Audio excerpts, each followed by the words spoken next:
The terrace of stars gleamed under twin suns as Princess Auralia moved slowly along the polished marble path.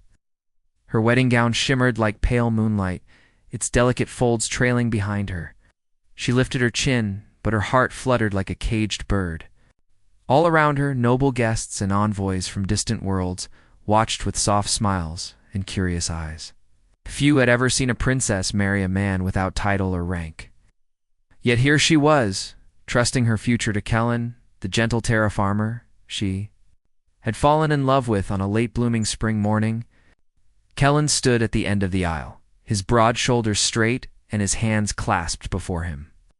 He wore a simple suit of white-trimmed cloth, every crease pressed by his own careful hands. His chest rose with nervous breaths, but his brown eyes shone with warmth when they met Aurelia's. In that moment, he was not a stranger from a dusty farm world. He was her anchor, her chosen partner. She saw the way he straightened his posture when a courtier from the royal family nodded approval. He wanted to honor her world, even as he felt out of place among the towering spires and gleaming domes. Aurelia paused beneath an arch of living crystal vines, their blossoms glowing faintly with each pulse of her quickened heartbeat. She remembered their first meeting in the crowded market of Sunfall Colony. He had tripped over a fallen basket of fruit, and she, dressed as a common traveler, had laughed at his startled expression. Their laughter had joined like two streams, and neither could forget how it felt to share a moment of pure joy across the gulf of their very different lives. Now, as she walked toward him, she felt the same free happiness, tempered by the weight of ceremony and expectation. At the front, the high celebrant raised her hands, her robes swirling like stardust. Voices hushed as she spoke words ancient as the first star. Walia heard only the beat of her own heart and the faint rustle of her gown. When the celebrant asked if any there would object, a hush fell deeper still. Kellen's jaw tightened with concentration, and Aurelia squeezed his hand with surprising force. She did not want some law or tradition to tear them apart at this final moment. When the celebrant spoke of love and trust, Aurelia thought of the tiny crystal pendant Kellen had crafted for her. He had fashioned it from a fallen star shard, smoothing its edges by hand late into the night. He said it was perfect only because it carried both light and imperfection. She had never felt so loved, so seen. As she exchanged her family's heirloom ring for another plain band he had brought from his home, she felt a rush of hope. She believed in him completely. Kellen's voice trembled only once, when he repeated his vow to stand by her side in calm and storm, in peace and trial, for all my days. Aurelia saw tears gather in his eyes. She felt her own tears, but she held them back. She wanted this moment to be strong and clear, unclouded by sorrow. Yet her chest ached with joy and the unfamiliar sting of leaving her old life behind. When they both said, "I do," the crystal vines pulsed brighter, and a gentle breeze carried petals of glowing light across the terrace. Guests rose to applaud, some cheering, some wiping tears. Aurelia and Kellen turned toward the cheering crowd, hands still clasped. He gave her a small, shy bow, and she nodded, her smile steady even as tears slid down her cheeks as they walked back down the aisle together. Aurelia felt something new awaken in Haran, unshakable belief that love could conquer every boundary. She dared to imagine a future where princess and farmer shared a simple home under an open sky. In that bright moment, she trusted him more than the throne or her people. She trusted the man who had stumbled over fruit and then reached out to steady her heart. The stars loop. Zephyros glided through violet clouds as Kellen guided Aurelia onto its open deck. Lanterns of softly glowing crystal hung from curved beams, casting gentle light on their faces. She pressed her hand to the cool railing, watching distant stars drift by like silent companions. Kellen stood beside her in simple tunic and trousers, his hand warm around hers. Together they felt the hush of space wrap around their joy. Aurelia felt her breath slow as she leaned into Kellen's shoulder. He pointed to a cluster of tiny suns rising on the horizon, a sight she had never seen before. In her world, the sun set once a day. Here she could watch 3 dawns in a single turn of the ship.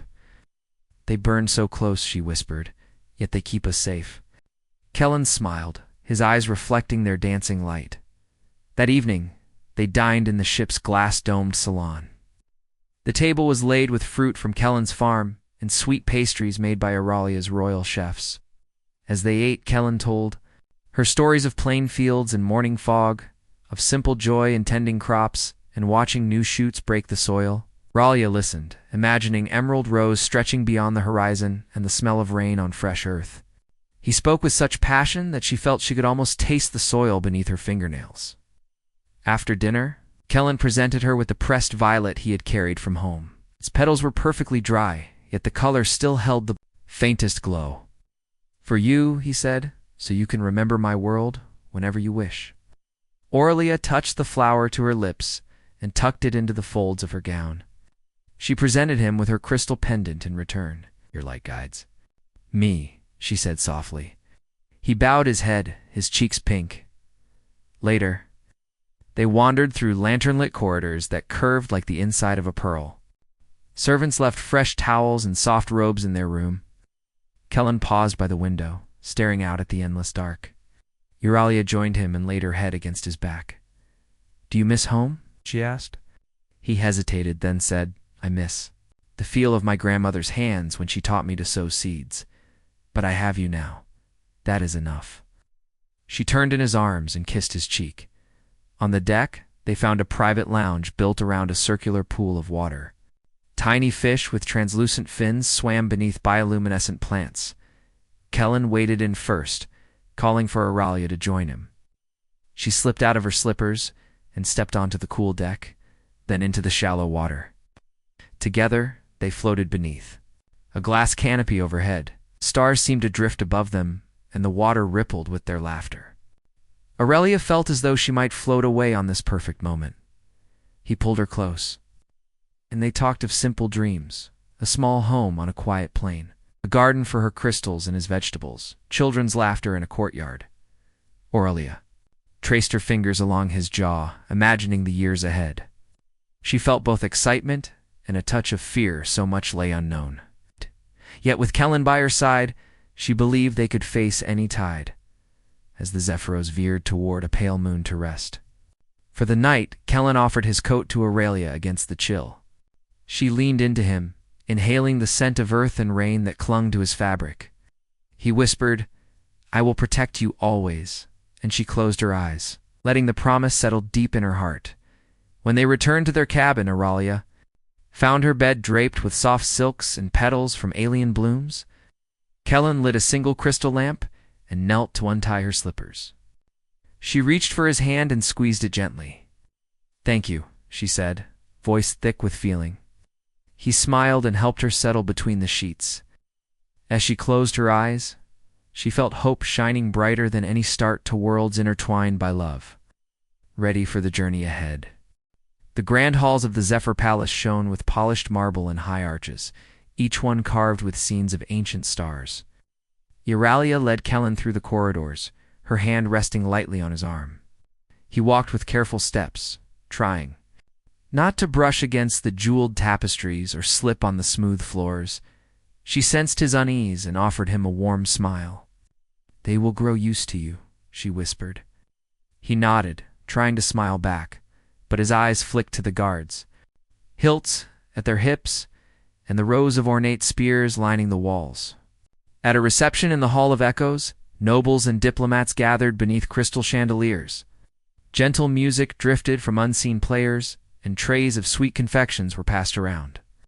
Auralia introduced Kellen to the Duchess of Marath, who offered a polite curtsy and a cool gaze. Kellen inclined his head respectfully and spoke in a clear voice, thanking her for welcoming him to the court.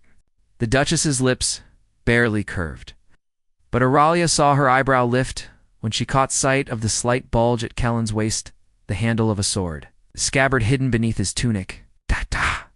As the evening went on, whispers snaked through the crowd. Who is this commoner who hides steel beneath his coat? Farmer with warrior's arms? What is his story? Auralia found Kellen by a tall window, looking out at the gardens lit by moonlight. She placed a hand on his shoulder. "You do not have to pretend," she said softly. "Here you may be who you are." He turned to her, eyes troubled. "No," he replied, "but I want to be worthy of you." Later, alone in the moonlit gardens, Kellen unsheathed a wooden practice sword. The blade was smooth and nearly white in the silver light. He adopted a guard stance, muscles tensing as he moved through precise, graceful strikes. Aurelia stood hidden behind a rosebush, watching his form. Each movement was perfect, strong, yet elegant, the result of years of disciplined training. She felt a sudden swell of pride and fear. She loved the man who stood before her, but she did not know all of him. Kellen paused, breathing evenly, and wiped sweat from his brow. He looked toward the palace windows, as though he expected someone to discover him. Euralia stepped forward, and he froze. "You weren't meant to see this," he said quietly. Lowering the sword, he brushed a strand of hair from his face, but his eyes held worry, not anger. "I wanted to understand you," Aurelia replied. She touched the wooden blade and felt its grain under her fingertips. "I know your kindness and your laughter, but I did not know the depth of your past." He sank to one knee and placed the sword on the ground. "I left that life long ago," he said. "I am just Kellen now, a man who loves you." Aurelia knelt beside him, gathering the wooden sword into her arms. She felt the weight of his history against her chest. "Your past is part of who you are," she said. "You cannot leave it behind like an old coat. But I trust you." He looked up at her, hope and relief shining in his eyes. He reached his hand to hers, and she placed it in his palm.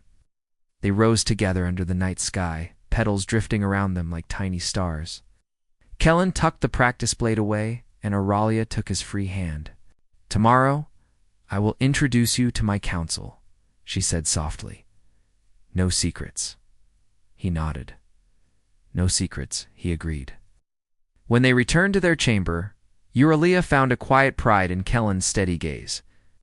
She knew that court would not be easy for him, but she vowed to stand by his side, closed the door behind them, and drew her close. "Thank you for trusting me," he whispered. She pressed her cheek to his chest, feeling the steady beat of his heart. As they prepared for sleep, Aurelia lay awake for a while, remembering the way Kellen moved with the sword. She felt a thrill at his strength and the depth of his loyalty. In her hand, she still held the wooden blade, a symbol of both his past and their future. With that promise in her grasp, she drifted to sleep, certain that love and honesty would guide them through whatever lay ahead. The Imperial flagship Azure Dawn drifted above the palace like a silent guardian. Princess Aurelia wore a gown of soft blue silk that matched the ship's hull. Kellen stood beside her in a finely tailored jacket sent by the Emperor's tailor. He tried not to fidget as they stepped onto the grand landing platform. Aurelia squeezed his hand gently. She felt his nerves soothe under her calm touch. Inside, the great dining hall stretched like a galaxy of light. Crystal chandeliers hung from the curved ceiling. Tables bowed under platters of exotic fruits and roasted game. Aurelia swept through. The doors, with her head held high, she greeted emissaries from distant systems. Kellen followed quietly, his eyes wide at the splendor. He admired the lattice windows that looked down on the glowing city below. Emperor Thavik sat at the head. Of the central table, he wore a robe of midnight blue, embroidered with silver comets. His eyes were sharp. He rose to welcome his cousin and her husband. Aurelia gave a graceful curtsy. Kellen bowed low, and Aurelia saw a flicker cross Thavik's face. It was hard to tell whether it was approval or suspicion. As the feast began, servants moved like dancers, offering jeweled goblets and crystal bowls. Aurelia tasted sweet pear nectar, while Kellen tried a bright red berry from the Emperor's private gardens. He smiled at its tart sweetness. Aurelia noticed Thavik watching them from across the table. She forced herself to relax. She trusted Kellen and believed this banquet would strengthen their bond with the throne. Soon, hushed voices reached her ears. A court lady whispered that Thavik's former guard had betrayed him last cycle. Another diplomat hinted that security here was only for show.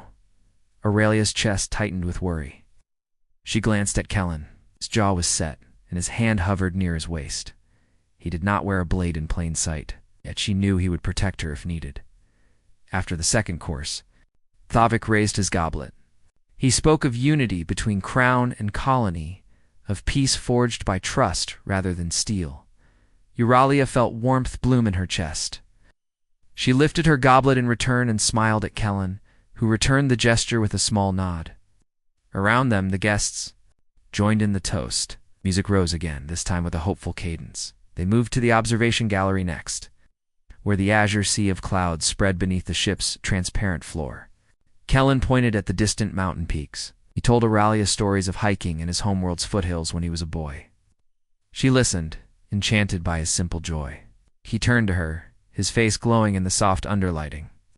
She reached out, brushing a stray curl from his forehead. Then a sudden hush fell over the assembled guests.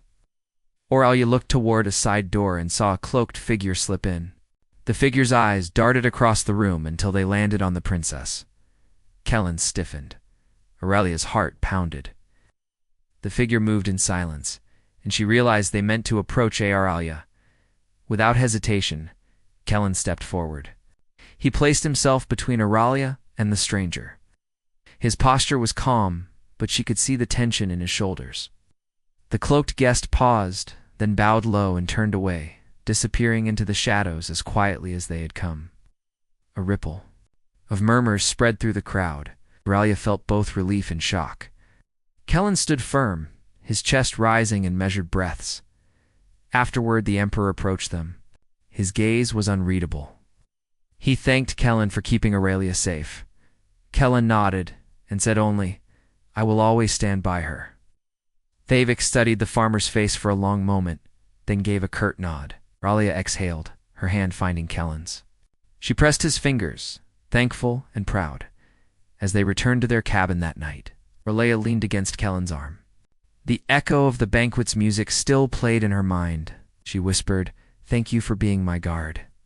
He smiled gently and wrapped his arm around her shoulders. "Your safety's my honor," he replied. Beneath the silent stars outside their window, they held each other close, their trust deepening in the face of unknown threats. The grand hall's soft music had just reached its peak when a sudden hush fell over the guests. Auralia stood beside Kellen, her hand tucked in his. Crystal lights shone across their faces as they smiled at one another. Then Auralia saw a dark shape at the edge of the crowd, a cloaked figure moving with quiet purpose. Her breath caught as the stranger's eyes locked on her. Kellen's stance changed in an instant. He stepped forward, placing himself between Euralia and the intruder. The music stuttered and stopped as every eye turned toward them. Euralia's heart pounded in her chest, and she felt Kellen's hand tighten around hers. He stood calm, but she sensed the deep calm before a storm. The cloaked figure took another step, raising one hand as if to strike. Time seemed to slow for Auralia. She thought of the wooden practice sword he had shown her and realized how much she needed him now. Kellen did not hesitate. In one smooth motion, he drew his blade, a gleaming steel sword with ancient runes etched along its guard. Gasps broke out through the crowd. The blade caught the light, sending reflections dancing across the polished floor. Euralia felt a tremor run through her, equal parts fear and pride. Kellen held the sword with both hands, its point aimed low but ready. He did not threaten the stranger. He only gave a clear message. No one would harm Auralia. The cloaked figure froze, sword arm raised in midair. Kellen's calm strength filled the space between them. Auralia saw the figure's resolve crumble. The would-be attacker lowered their arm, then bowed deeply in odd gesture of defeat, and slipped away through the hall's side door. Guests whispered and shuffled as palace guards hurried forward, but all eyes remained on Kellen and Auralia. Auralia stood rooted in place, her mind racing. She watched Kellen sheath the blade with practiced ease, the runes fading from view. Breath was steady, and his posture relaxed as though he had simply set a flower aside. When he turned to her, his eyes held a gentle light. He offered her a small bow, as if to say, "All is well." Tears blurred Aurelia's vision. She stepped forward and wrapped her arms around Kellen's waist. He rested his cheek on her hair, holding her close against the hush of the hall. For a moment, nothing else existed but the steady beat of his heart beneath her ear. She felt both relief that he had protected her and longing to understand all the strength he carried. Slowly, the guests began to applaud. First one hand, then many, until the hall echoed with gentle praise. Aurelia lifted her head and offered Kellen a trembling smile. He smiled back, sheathing any tension behind kindness. The Emperor rose from his seat and approached. His formal expression softened as he placed a hand on Kellen's shoulder and murmured thanks for keeping Aurelia safe. That night in their private chambers, Aurelia held the sword's hilt in her hands. She traced the runes with her fingertip and remembered the moment it glinted in the hall. Kellen sat beside her, watching her study his blade. "You saved me," she whispered. He took her hand and kissed her knuckles. "I will always save you," he said softly, in that promise. She found new trust and a love stronger than any steel. Princess Aurelia stood in the soft glow of the crystal lamp as Kellen closed the door behind them. The hush of the suite felt heavy after the night's excitement. She looked at him, her heart pounding with questions she could no longer set aside. Kellen's shoulders were squared, but his head was bowed. The crystal vines cast dancing patterns on the walls, as if urging her forward to seek the truth she feared to know. "I saw you draw that blade," Aurelia said quietly, her voice trembling with a mix of relief and hurt. "You never told me you knew how to fight like that." Kellen met her gaze and inhaled deeply. His eyes held regret, not shame. Straightened and stepped closer. "I should have told you," he admitted. "I feared you would see me as someone dangerous, not the man you fell in love with." Aurelia's chest tightened. She remembered the proud calm in the banquet hall, the way his blade had shone with power and promise. "I trusted you," she whispered. "I believed we shared everything." Kellen's lips pressed into a straight line, and he reached into the small chest at the foot of their bed. He drew out the sword at its hilt, worn smooth by his grip, then laid it gently on the low table between them. "This sword belonged to my captain," Kellen explained, voice low. "On my homeworld, I served with a band of soldiers sworn to protect the weak. I carried this blade through many battles, and I kept my oath even when I left that life." He paused, studying Aurelia's face. "I hid it because I wanted you to choose me for who I am, not for what I once was." Tears gathered in Aurelia's eyes as she reached out and traced the runes on the guard. Each symbol told a story she did not yet know. "Your past is part of you," she said softly. "You cannot unravel it from your heart." Kellen knelt before her and bowed his head. "Then I lay it before you," he said. "If you cannot bear the weight of my history, take the sword and let me walk away." Aurelia knelt too. She lifted the blade and felt its surprising lightness. In that moment, she saw the years of sacrifice etched into its steel. She looked up at Kellen, resolve shining in her eyes. "I do not want you to walk away," she said. She set the sword aside and rose, extending her hand. "I want your whole self, past, present, and future." Kellen rose, his face breaking into a relieved smile. He clasped her hand and held it to his chest. He stood close, the sword forgotten for now. Aurelia laid her head on Kellen's shoulder, feeling the steady beat of his heart. He wrapped his arm around her waist, pulling her gently into an embrace. Outside, the palace lights glowed like distant stars. Within their quiet sanctuary, two souls bound by love found a deeper understanding. The storms of doubt had passed, and in their wake, Aurelia and Kellen discovered a trust stronger than any blade. That night they fell asleep entwined, the wooden practice sword resting on the bedside table as a silent reminder of the journey ahead. In her dreams, Aurelia walked gardens made of starlight with Kellen by her side, their hands clasped and their hearts open. And when dawn's gentle light crept through the window, she woke with a smile, certain that together they could face every secret, every storm, and every new day to come. The morning sun poured through the tall windows of the palace council chamber as Princess Aurelia and Kellen walked side by side. Courtiers and ambassadors filled the room, their faces curious and expectant. Aurelia's gown of soft lavender caught the light, and Kellen's simple jacket gleamed with pride. She paused before the marble dais, her heart steady, and reached for the steel sword he had laid beside her. With a confident smile, Aurelia lifted the blade, its runes bright in the morning glow. A hush fell over the crowd as she held the sword. Out in front of her, point lowered, and spoke in a clear, gentle voice. This blade once protected a farmer's life, and then a princess's heart. Her eyes met Kellen's, warm with love. Today I hold it to show my trust in his past, his strength, and his devotion to me. Murmurs of approval drifted through the chamber as Auralia lowered the sword and touched its hilt. Kellen stepped forward and took her free hand. The courtiers saw the farmer's rough palm and the princess's delicate one, and in that simple gesture, they understood the power of their bond. Auralia turned back to the council, her voice lifting with quiet joy. I welcome him fully into my world, she continued. Not as a guest, but as my partner. Together, we will lead with honesty, compassion, and courage. She paused, letting her words sink in. Kellen squeezed her hand and gave her a proud nod.